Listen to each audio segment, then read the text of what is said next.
Hindi na ito bago sa atin. Maraming beses na natin itong narinig, napakinggan, at maraming beses na rin natin itong nabasa mula doon sa Old Testament. Pero bago ang lahat, tayo po muna'y manalangin. Hallelujah, Jesus. Managayat kan managparabor unay nga Dios mi amami na ilangitan. Lord, maminsan pay o Dios agyaman kami ken ka iti nga gundaway o God.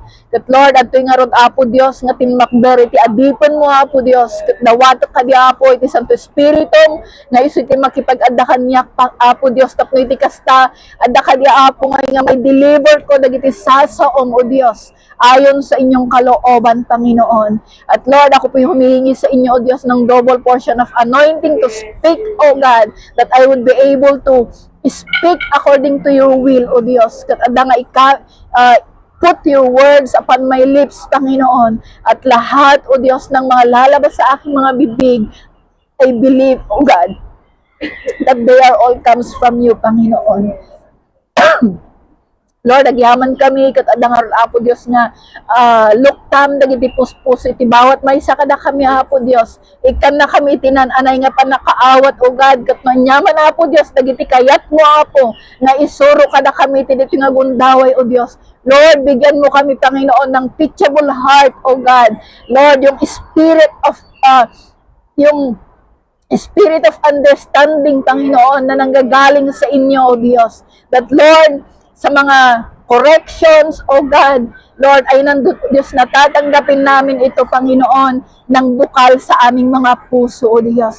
Lord, maraming salamat, O God, at ikaw po ang siyang mapapurihan, madakila sa araw na ito, sa pangalan ni Jesus. In Jesus' name we pray. Amen and amen. Hallelujah. Okay, so, iti topic tayo, iti tingal daw, when agsapa, iso DJ kunana, nga, conquering impediments on your spiritual expedition. Wano pagtatagumpay sa mga hadlang sa spiritual na paglalakbay. So, iti teksto tayo ngay actually this is mula sa Book of Nehemiah chapter 1 hanggang sa chapter 6. Okay? Pero before we get to our main topic, gusto ko lang ibahagi sa inyo ang konteksto ng ministeryo ni Nehemiah. Alam ko ng bawat isa sa atin, narinig na natin ang kwento ng buhay ni Nehemiah. But I believe that God has something to remind us sa araw na ito. Adda kaya't lang ipaalala kanya tayo, no apay nga, daytoy iti mensahe nga inted na kada tayo iti daytoy nga aldaw. So, iti ministeryo ni Nehemiah noong unang panahon. Okay, noong unang panahon. So, when the Persian King Cyrus the Great ay dingay nang itunag isuna iti maysa nga utos, okay? Uno kautusan na nagpapahintulot sa mga Hudyo na di mafrida from the exile iti Babylon. Okay? So, ito'y bahagi ng kasaysayan ng mga Hudyo. So, particular pagkatapos ng dinalpas nga iti pagka-exile da iti Babylon niya. So, ni Nehemias kat isuna iti may siya isang kilalang tao sa ilalim ni Haring Artaxerxes. Okay? Na si Nehemias ay siya yung namamahal sa ilalim ng administrasyon ni King Artaxerxes. Nagrigat ka ngay balikason. Agtiritirti nila. Hey, sa ilalim ng pamamahala ni King Artaxerxes doon sa imperyo ng Persian, ay siya yung namamahala sa Juda na nalupig ng mga nalupig ng Babylonian. Okay? Nalupig ni King Nebuchadnezzar. Okay? So habang ang ilang mga Hudyo, sabi niya dito, ay bumalik sa Jerusalem sa ilalim ni Zerubbabel at ni Ezra. So ang mga pader ng lungsod ay nanatiling wasak na nag-iwan ng wano nang ibati kadag di komunidad iti di panghihina at kawalan ng pag-asa. Dahil siyempre wala na silang jingay awan iti maasahan da nga mangi yarami dan ijay pader iti Jerusalem nga nawasak. So, ijay Susa, ijay kabisera ng Persia, ni Nehemias, iso nakatagserserbi nga may isa nga cupbearer ni King Artaxerxes. So,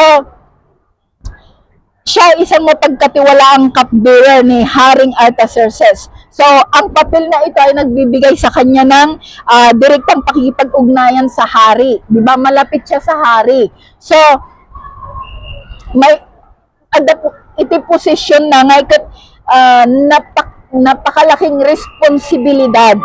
May napakalaking responsibilidad at kapangyarihan na mangipakita na ni Nehemiah ket makipakita nga mayroon siyang personal na kakayahan at integridad.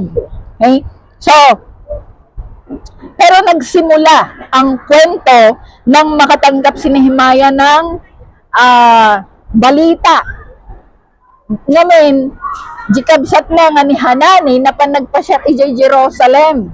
Kat nakita natin sitwasyon ijay Jerusalem nga nadadaol, nawasak iti pader na puuran dagijay ruruangan iti dagijay pader iti Jerusalem. So idi na nangod ni Nehemiah daytoy nga damag kat jingay nalungkot isuna.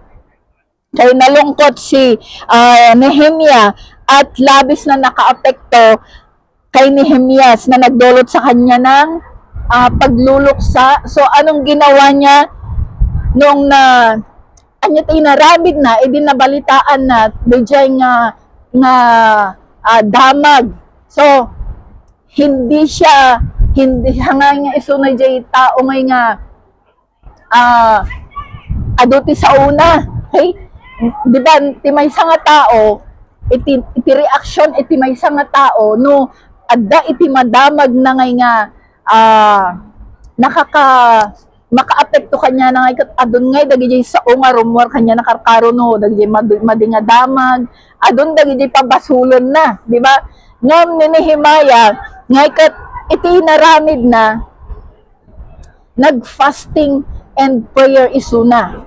Ay nag-fasting and prayer at nanalangin siya sa Diyos. So nanalangin si Nehemiah at inamin ang kanilang mga kasalanan, okay, ng kanyang bayan at humingi sila ng kapatawaran sa Diyos. So ngayon nilapitan ni Nehemiah si King Artaxerxes. At dito natin makita na ang pagkilos ng Panginoon, nakita natin dito sa buhay din ni King Artaxerxes na napansin niya, no apay nga malmalday ni Nehemiah. Kat dinamag na no niya itigapuna, no apay nga malmalday ni Nehemiah. So sinabi ni Nehemiah ang kayat na nga aramidon.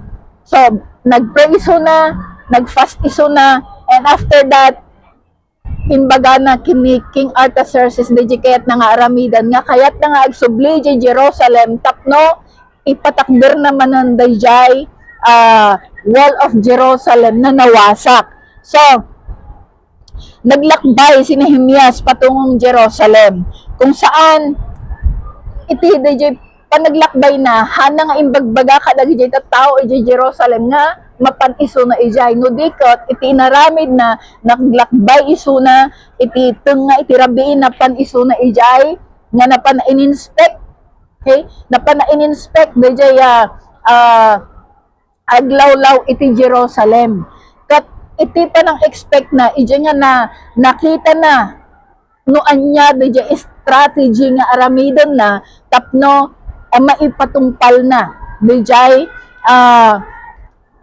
plano na nga mangipatakdermanon iti dayjay wall of Jerusalem. So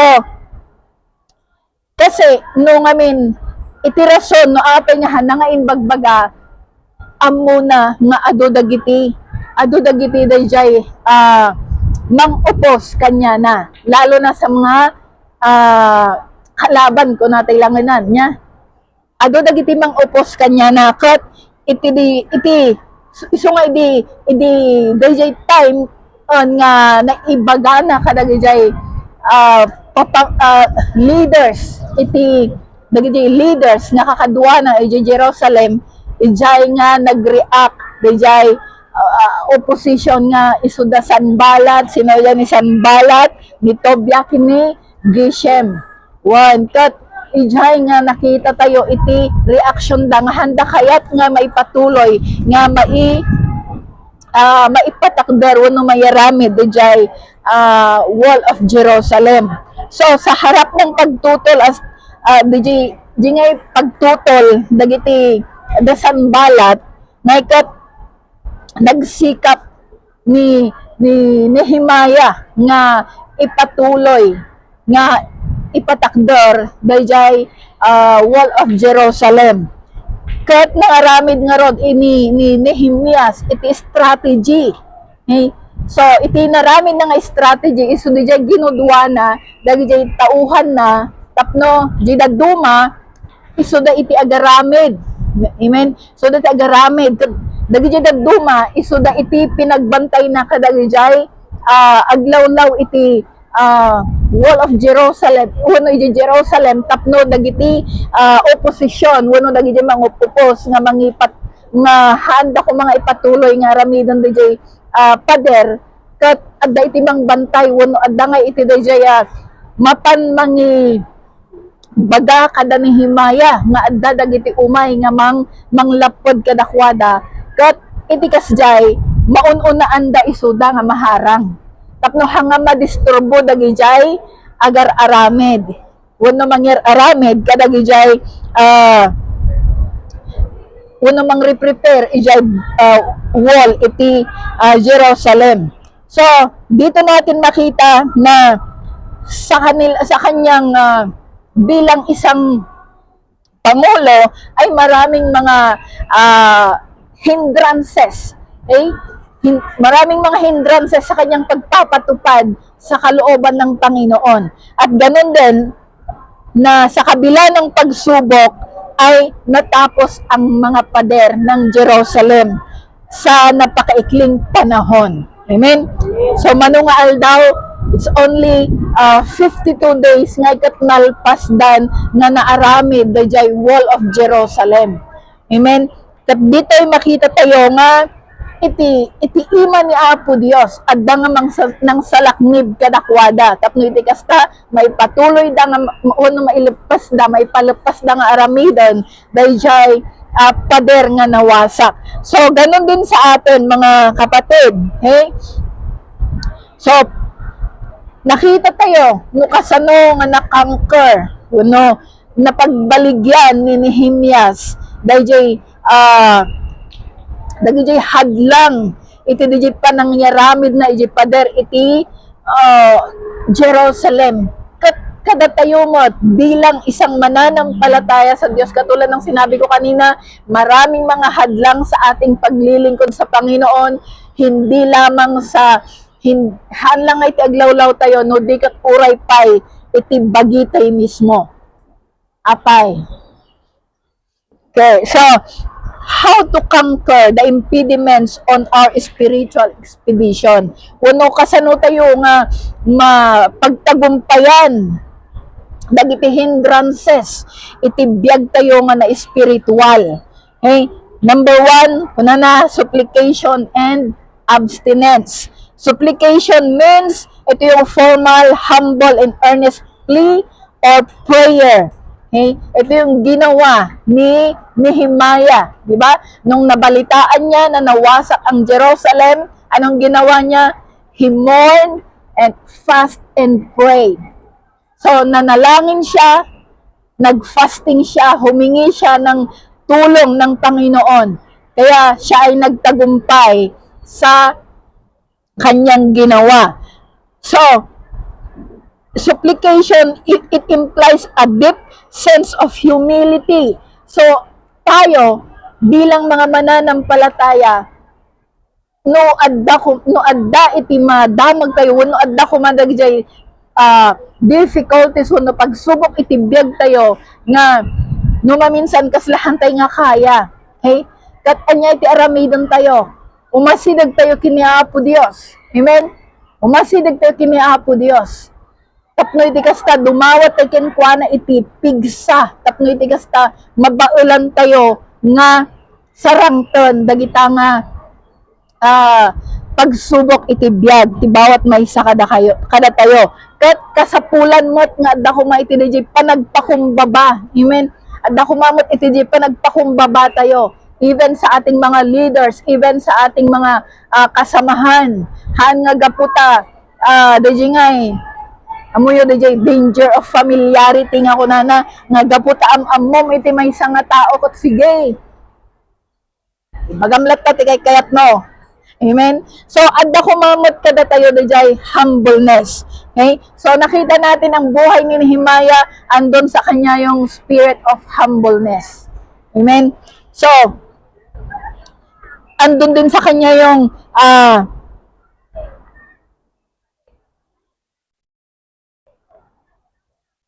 ngay nakita tayo di prayer basahan yung tayo ko na di Nehemiah nga nakita tayo di nga iti pa nagkararag ni Nehemiah kat ado di pa nagpakumbaba ado di intense prayer nga marugdubang panalangin ang ginawa ni Nehemiah.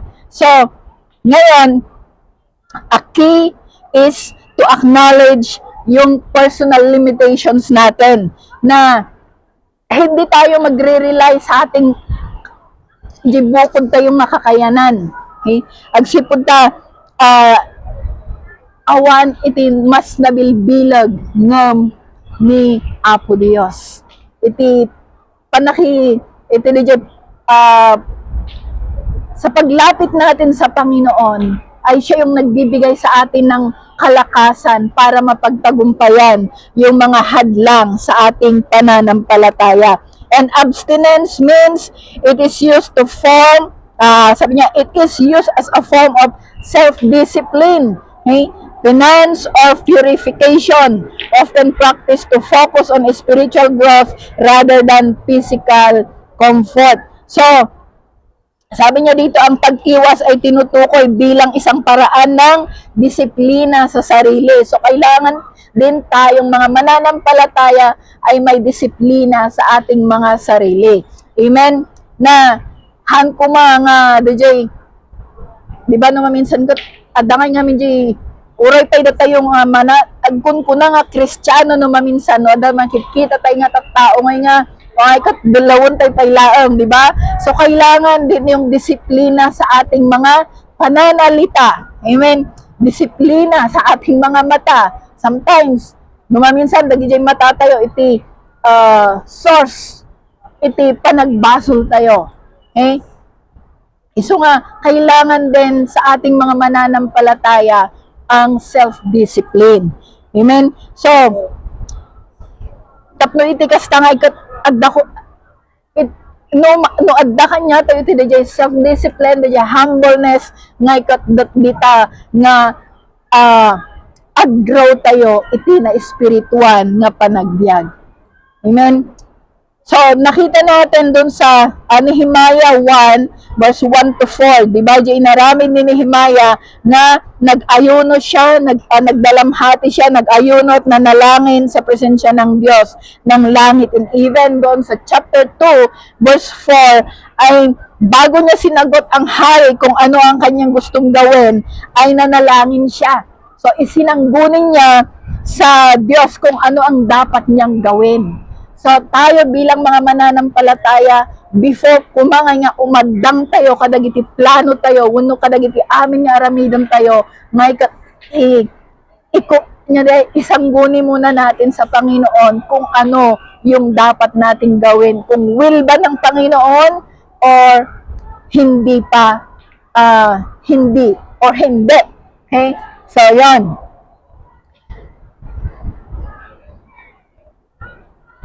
So, dito'y mabasa tayo, dito'y chapter 2 nga ni Nehemiah, adama di itikararag na nga ikat ko na Nehemiah concludes his prayer with a bold petition. Okay? With a bold petition. So, hiniling niya sa Diyos na tanggapin ang kanyang mga panalangin, pati na rin ang mga panalangin ng kanyang mga lingkod na nagpapahayag ng pasasalamat para sa kanyang pangalan. So, iti pa nagkararag tayo ngay saan lang pumanga na bukod tayo nga bagi. Amen. Iti amok nga bawat may isa kada tayo, hindi lang yung sarili natin ang pinapanalangin natin, but even ang ating mga kapatiran, even ang ating mga kakilala, ay we pray for them. Amen. So ito yung ginawa ni Nehemiah na jingay inkararagan na dagiti kakadwana. So bagamat sabi niya dito, kinakabahan siya, humiling siya ng tagumpay para sa kanyang layunin at para sa pabor sa paningin ng hari. So, dito tayo nga makita ng oray ni Nehemiah at adagayam di ngay pa nagnervyos na. Okay? So, oray mo na tayo, umay di jay, no, sa mga amo natin, halimbawa, siya, no, adangay di kayat kumay nga ibaga kini amo nga ikat. Siyempre, adapay lang di panunot mo di panagduada, okay? Panagdoubt. Okay? Kat, di ngay, no kayat mo nga ibaga, adakayat mo nga ibaga kini amo, ngay kat adangay di agkaba-kaba di agkaba-kaba di barukong mo nga anya nga ta ibagak nga ta wanuhaan kasjay, di ba? Kat oray ni Nehemiah adda iti kasjay nga time iti biag na nga syempre isuna kat may isa nga cupbearer ni King Artaxerxes kat syempre haan numabalin nga kat haan na nga mapanawan ni Artaxerxes kasi isuna nga rodzay mangmang tagti inuman ni Artaxerxes nga iti cupbearer ti trabaho ti cupbearer nga di mangramraman ka dagay kanon ti ari, di ba? So pero dito natin makita kung gaano makapangyarihan ng Panginoon dahil hindi pa man nasabi ni Nehemiah kay King Artaxerxes ay naramdaman ni King Artaxerxes na may gustong sabihin si Nehemiah sa kanya. So, siya na mismo ang nagtanong kay Nehemiah. So, doon na, yun na yung door para sabihin ni Nehemiah yung gusto niyang sabihin. So, dito natin bukod pa rito, ang kanyang marubdubang panalangin sa Diyos ay nagsilbing pundasyon para sa kanyang kahangahangang paglakbay. Amen? At doon sa kanyang paglalakbay, hindi siya basta hindi pinalubusan ni King Artaxerxes isuna, han nga basta-basta nga, himanaw isuna nga, napat iti Jerusalem, no dikat, anya itinaramid na dimawat isuna iti dayjay letter, uno dayjay nukas pangarigan iti toll gate nga ikat ada iti ticket one permit dimawat iso na iti permit tapno iti kasta makalabas iso na ijay uno makapasok iso na ijay Jerusalem. So hindi lang yon, humingi din siya ng letter kay Asaph tapno iti kasta da iti permit na ngay nga maka iawid ijay Jerusalem kadagiti kayo wano timber tapno iti kasta aramaten da nga pag aramaten da nga mangaramid ijay pader iti Jerusalem. Kat naging soft, okay? Naging smooth dayjay lakad ni Nehemiah agsipud ta adda ni Apo Dios nga nang kuyog kanya na. So ganon din sa buhay natin bilang mga mananampalataya na kapag tayo dumulog sa kanya sa lahat ng panahon, sa lahat ng plano natin ay magiging smooth ang process ng lahat. Amen?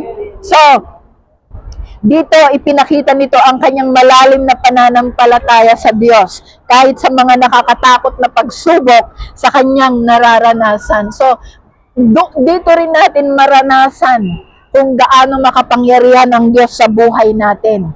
Amen? Kapag dumulog lang tayo sa Panginoon. So, pangalawa, identify those impediments or obstacles on your spiritual path. Uno, tukuyin ang mga hadlang o balakid sa iyong spiritual na landas o daanan. So, pinpointing the specific challenges on your spiritual journey ay napakahalaga.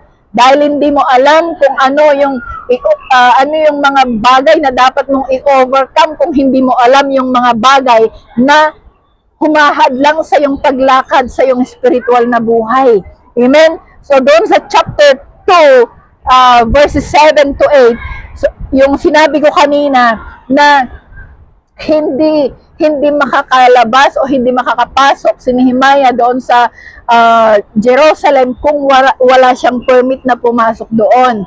So, ang ginawa niya ay humingi siya, okay, para siya ay makalabas o makapasok doon sa Jerusalem na walang makakahadlang. Amen? So, at ito rin, yung sulat na yon o yung permit na yon ay ito yung maging protection niya sa kanyang paglalakbay. Amen? So, additionally, ay pinagkaloob ng hari ang lahat ng kahilingan ni Nehemiah.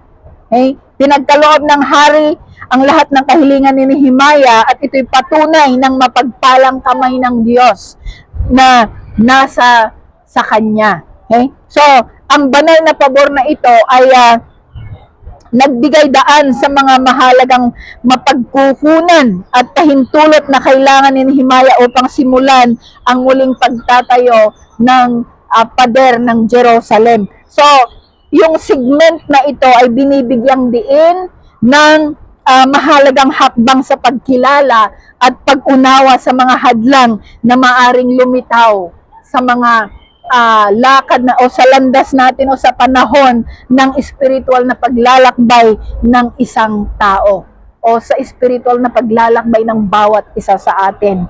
So, conquering impediments on our spiritual expedition ay kailangan natin na actively identify kung ano yung mga hadlang o ano yung mga hindrances sa ating paglago bilang tagapaglingkod ng Panginoon. So, kailangan mong i-identify kung ano yon. Okay? Kailangan natin tukuyin kung ano yung mga bagay na humahadlang sa atin sa paglago sa ating buhay spiritual. Halimbawa, ano ba yung sa ating internal, inner, o yung mga internal challenges, okay, na humahadlang sa atin na lumago sa ating spiritual na buhay. Ito yung mga yung ego, yung fear, yung doubt, yung pride, laziness, yung guilt, and attachment to material desires. Sometimes, at the time nga, sumadot tayo pa nga baban makigimong. Okay? Sometimes, at dapat time nga, unan tayo, unan tayo, material nga banag, nga para kanya tayo sakbay nga mapantayo makigimong kat addan nga naladaw tayon. Amen. Maladaw tayon to ni J service. Okay, so ito yung mga internal challenges na kailangan nating pagtagumpayan, kasi hindi tayo magtatagumpay kung hindi natin ito i-address.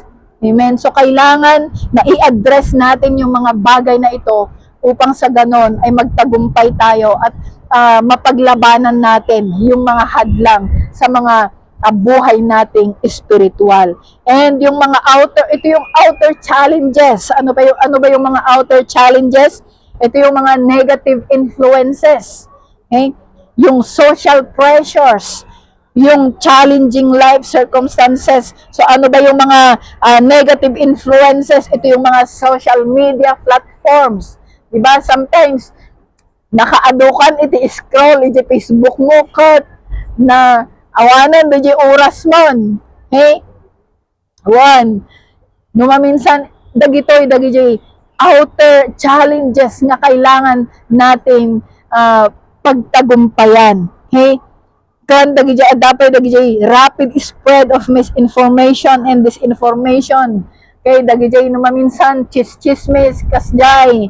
Okay, dapat dagitoy false narratives. Amen. Na minsan hantay nga ma-prove and then sinasabi natin sa mga ibang tao.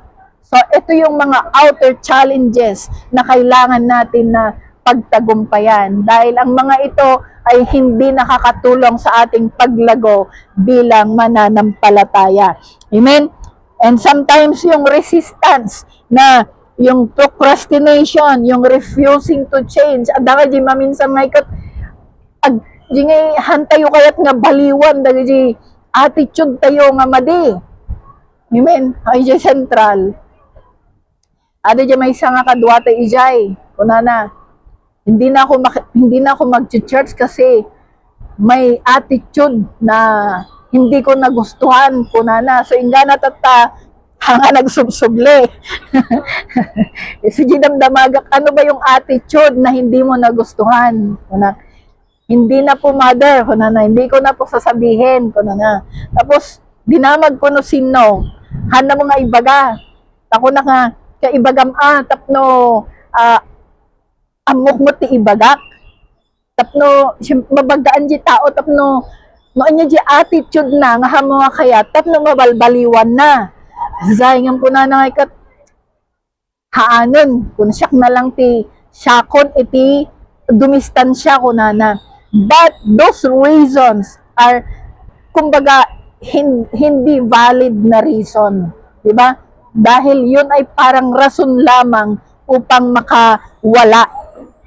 O reason niya lamang para siya ay han na kayat nga mabagaan. Amen? So, minsan, DJ ko na nga refusing to change. Okay? Nga minsan, hantay kayat nga mabagaan. Gaputa hantay kayat nga baliwan DJ attitude tayo. But, iti kayat ni Apo Diyos kada tayo ngay katdajay is teachable heart, yung may teachable spirit. Amen. Nga no bagaan da tayo kumangay kat hantay kumangay nga umapos. Di ba? No maminsan adda tayo mo nga bagaan da ka ngay kat umapos ka.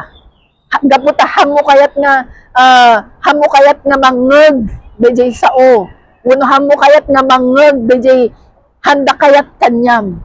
Amen. So, yun yung sinabi ko sa kanya, okay, sige, kung ayaw mo mapagsabihan, pero hindi ko sinabi ko sa kanya, hindi ko sinabi yun sa kanya. Pero, ang sinabi ko lang sa kanya ay, okay, kung yan yung gusto mo, wala na kaming magagawa. So, yun lang yung sinabi ko sa kanya. So, wala kaming magagawa dahil decision mo yan. Hindi namin pwedeng i-manipulate yung decision mo. So, pero it is a lesson learned sa atin na kailangan din tayo na maging mahinahon sa ating mga pananalita, sa ating mga pag-uugali.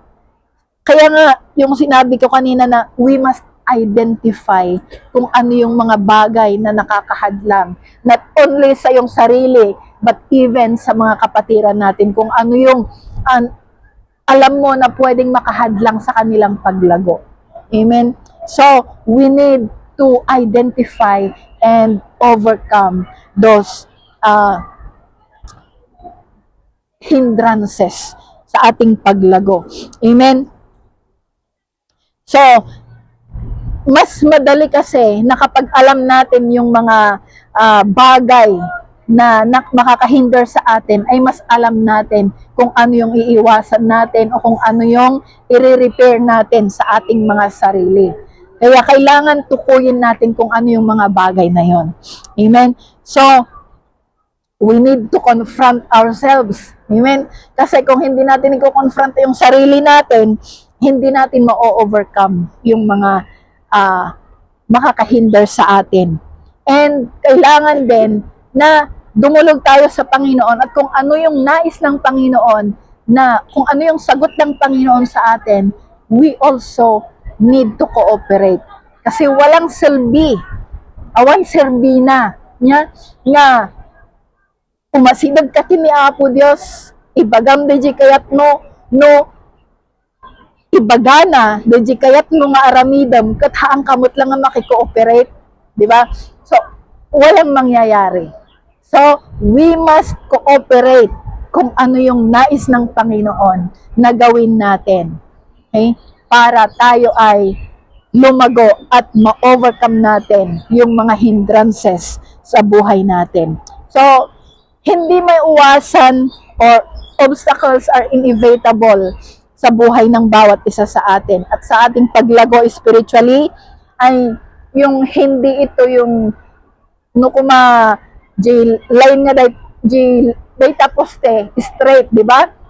Kat iti sa pananampalataya natin, hindi straight.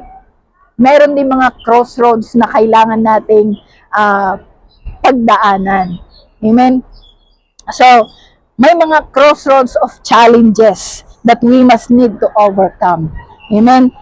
Halimbawa, yung sinabi ko kanina, yung inner battles natin. Okay, yung mga dark nights natin, dark nights sa buhay natin. Okay, so ano ba yung mga inner battles na ito? It refers to the internal struggles and conflict we experience within our minds, emotion, and spirit.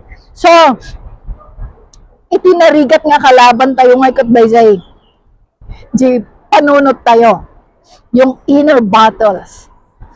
Dahil sa utak natin, sa isang side, gusto niyang sumunod. Pero sa isang side, gusto niyang gawin kung ano yung gusto ng katawan. Amen? So, sometimes napakahirap. Diba? Pero, sa tulong ng Diyos, ay makakayanan natin. Amen? So, these battles are not physical confrontation, but rather deeply personal or emotional challenges. Okay? So, it is a emotional challenges. So ano maminsan nga kat ada je time nga sumadot tayo masadot ako nga mapan ijejers ta kastoy nga min dagi tao ijay, di ba? Sa ada je time nga kasjay no maminsan, pero huwag sana yung mga bagay na yon ang magpapahina sa ating pananampalataya. No dikat aramidan tay kumanga dagiti pagsubok wano disappointment, discouragement iti panagbiag tayo ket aramidan tayo dagiti nga stepping stone tapno lumago tayo iti panagserbi tayo kini Apo Dios. Ad dapay kumakitbingay nga rumagta tayo iti panagserbi tayo. Hantayo nga kitaon dagita nga banbanag. Amen. Ammo tayo iti nga tiyempo kas makita tayo iti aglawlaw tayo. Adon dagiti gubgubat kaslay na napasamak ito'y Iran kan iti Israel nga tinatay da pa yan iti prime minister iti Iran nga dito iti nga makita iti adda iti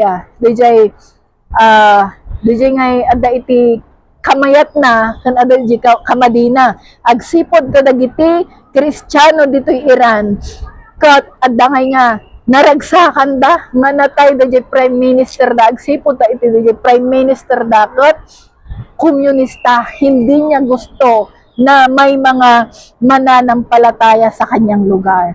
So nung namatay siya permiti ragragsak da gito'y Kristiyano ngam dagiti nga Kristiyano ay kat syempre agladingit da kun nasakit ti panunot da nga naapay nga pinatay ti Israel kan Amerika ti prime minister da.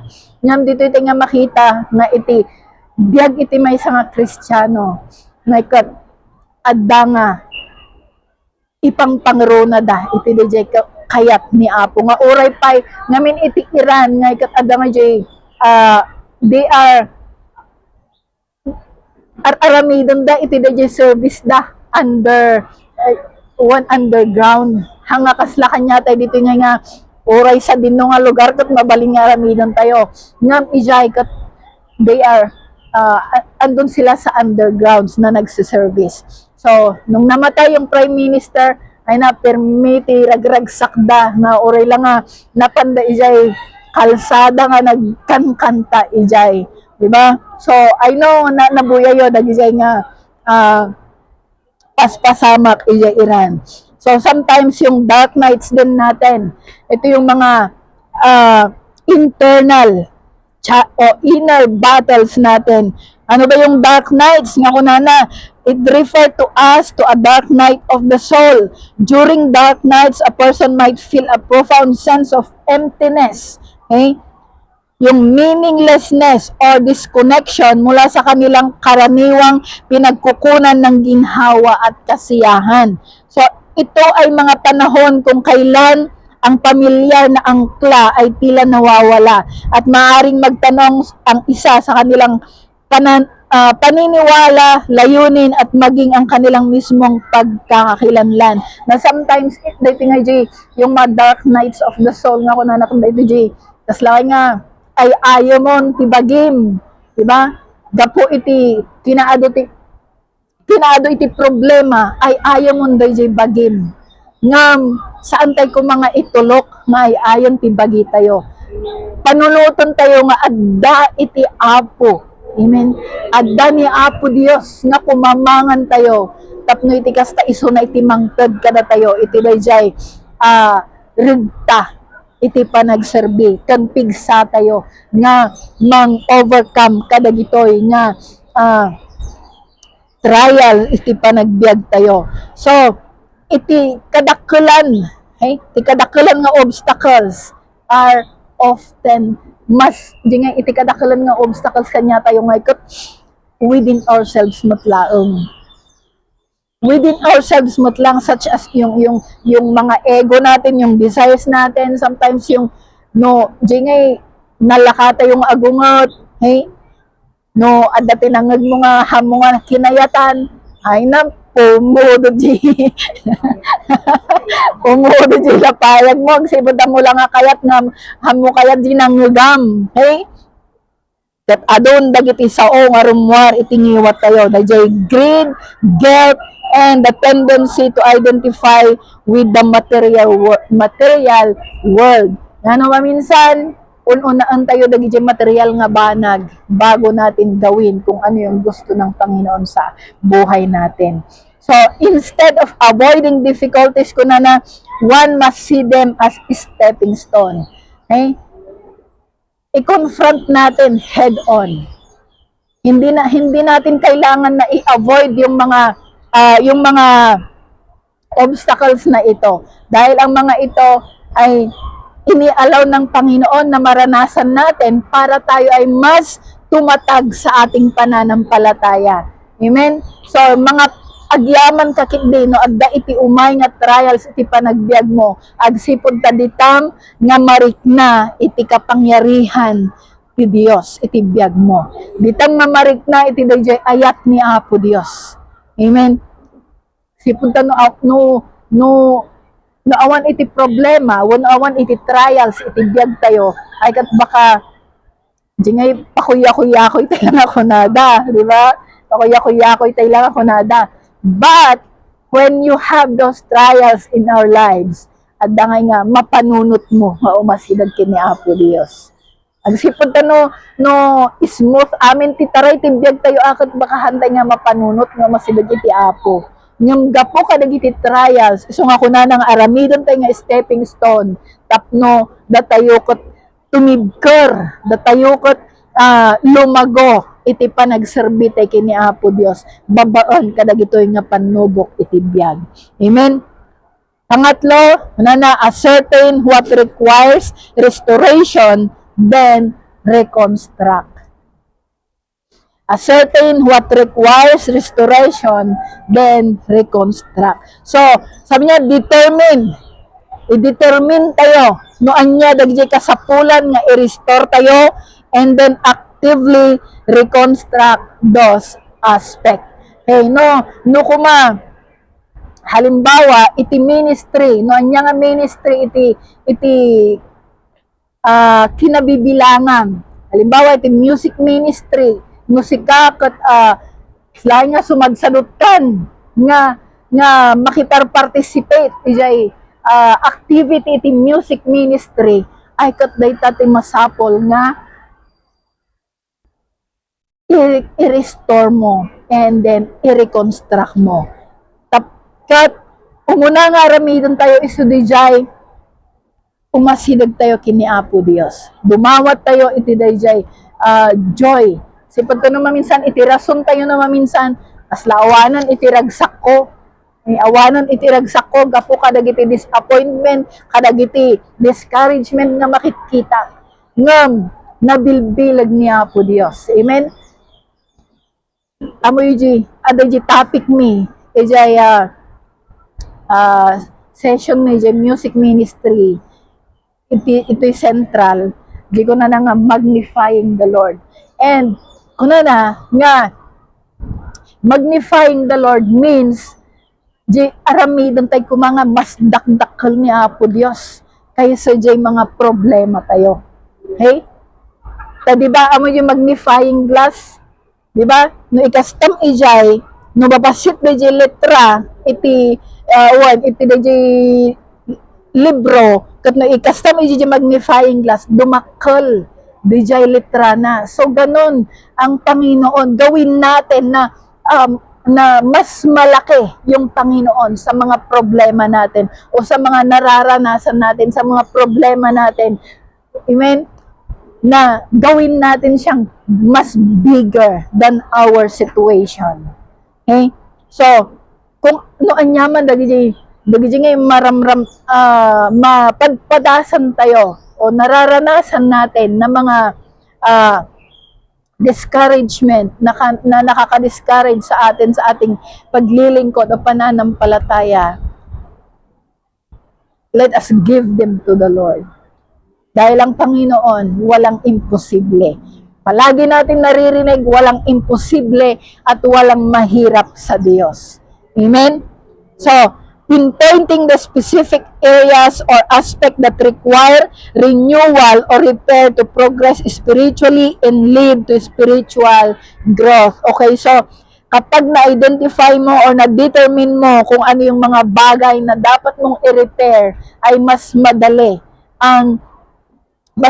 mong ma-overcome yung bagay na ito. Kailangan lang yung obedience mo, kailangan yung self-discipline, kailangan mo lang yung humbleness upang sa ganon ay mapagtagumpayan mo ang mga bagay na ito sa iyong buhay. Amen? So, tukuyin ang mga bahagi sa iyong buhay na nagdudulot sa iyo ng yung pagkapagod, yung sakit, o pagkaabala sa iyong mga gawain.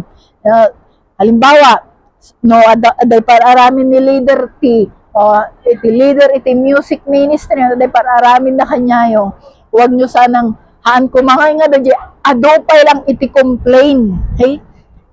Tano na minsan iti makadadal iti relationship iti may nga minis o iti may nga grupo kat dagijay ado ti complain, di ba?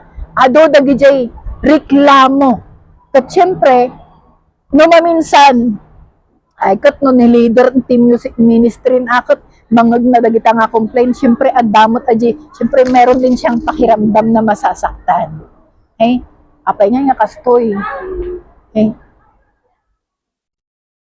One time, hindi adak pa lang aji cornerstone.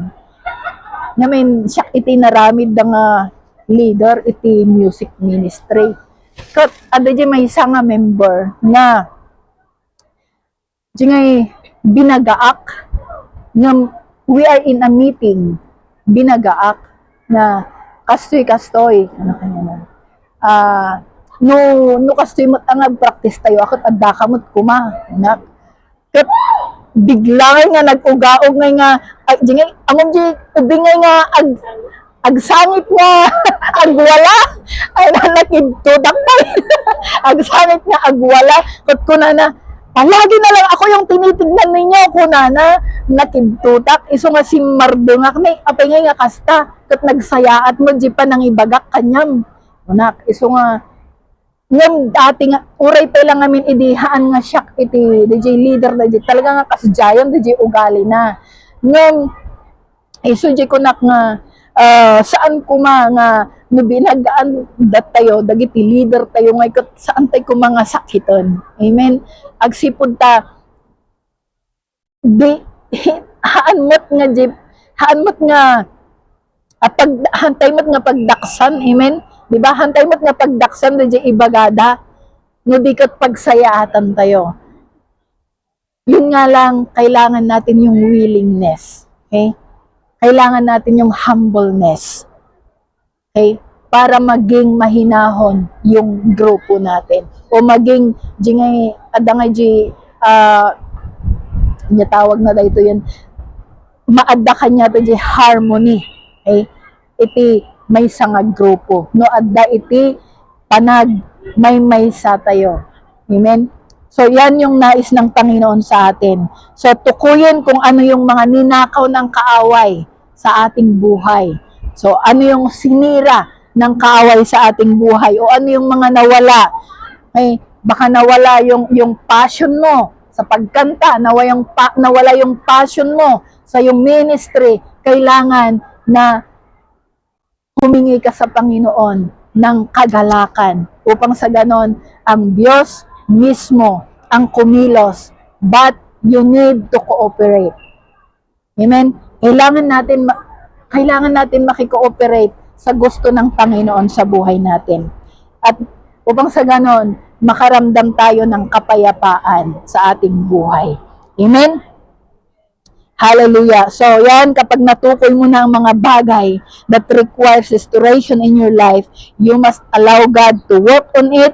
At kailangan din ang ating kooperasyon because nothing will gonna happen.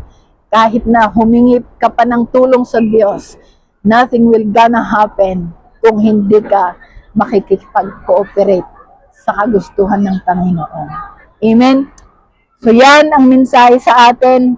Una, how are we going to conquer yung mga impediments sa ating buhay o yung mga obstacles sa ating buhay ay we need supplication and abstinence. Pangalawa ay we need to identify those impediments or obstacles on our spiritual journey or on our spiritual path. And kailangan din natin na i-ascertain natin kung ano yung dapat na i-restore natin and then let us reconstruct them. At upang sa ganon, maibalik yung passion na nawala sa atin sa paglilingkod. Amen? So tayo po tumayo, kantahin ulit natin yung banal mong tahanan.